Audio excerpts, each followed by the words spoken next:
In June 1642, in the Puritan town of Boston, a crowd assembles near a dilapidated wooden prison. Next to the prison door stands a blooming wild rose bush.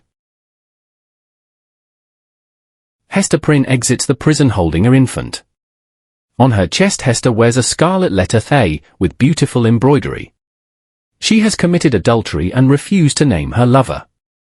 As punishment, the magistrates condemn her to wear the scarlet letter A on her breast for the rest of her life. Some women say, "She should have been executed for her sins!" As Hester looks out over the crowd, she notices a man and recognizes Roger Chillingworth, her long-lost husband, who has been presumed lost at sea. He angrily exclaims, "The child's father, the partner in the adulterous act, should also be punished." Heavenly Father, grant strength to this mother and her child. Protect them with your eternal light. 3 years pass. Following her release from prison, Hester settles in a cottage at the edge of town and earns a meager living with her needlework. She lives a quiet, somber life with her daughter, Pearl. As she grows older, Pearl becomes capricious and unruly, and the church members suggest Pearl be taken away from Hester. Hester appeals to Reverend Dimesdale in desperation, and the minister persuades the governor to let Pearl remain in Hester's care. Please let the child stay with her mother. Arthur Dimesdale, the young, revered minister of the Boston, but his heart inwardly consumed by unconfessed guilt. Dimesdale's health worsens. Chillingworth treats Dimesdale. Chillingworth begins to suspect that Dimesdale is Pearl's father. He embarks on a campaign to make his patient as miserable as possible.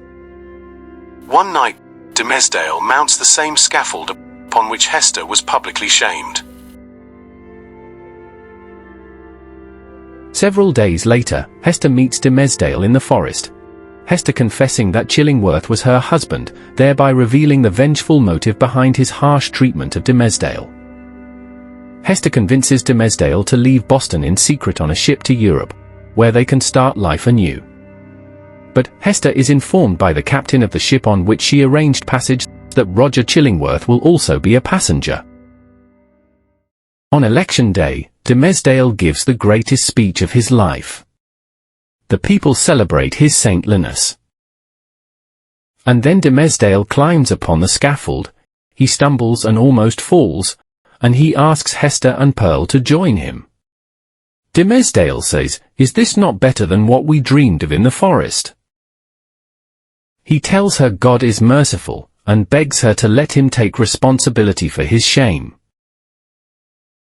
He confesses his sin to the crowd and tears away his clothing to revealing a scarlet letter carved into his skin.